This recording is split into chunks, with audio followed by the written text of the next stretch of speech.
leo nilikuwa na kikao na wataalamu hapa wa michezo kuhusiana na namna ambavyo tumejipanga siku ya kesho kuanzia saa 1 usiku pale viwanja vya Rock City, hususan pale Sato Sangara, tutakavyoangalia mechi ya fainali baina ya Senegal na taifa letu la Tanzania kwa maana ya Serengeti Boys.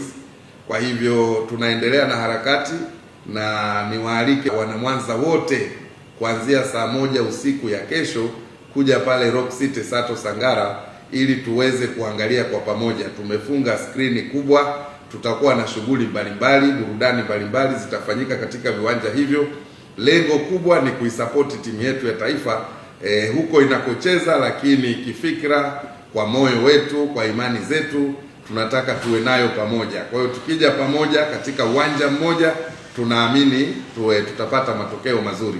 Lakini kuanzia sasa kuelekea kesho, kwa wale content creators ambao wako katika mkoa wa Mwanza watakaotengeneza maudhui mazuri na kuyaposti kwenye mitandao ya kijamii, siku hiyo ya fainali kwa maana ya kesho, tutatoa zawadi maalum. Kwa mshindi wa kwanza tutatoa shilingi 500,000, lakini pia kwa watu wengine 10 bora tutatoa t-shirt za Taifa Stars ambazo ni mzuri mpya, ili waweze kufurahia matokeo mazuri. Mwanza na Serengeti Boys 2026 is coming home. Mwanza na Serengeti Boys 2026 is coming home. Mategemeo yetu, kombe linarudi nyumbani.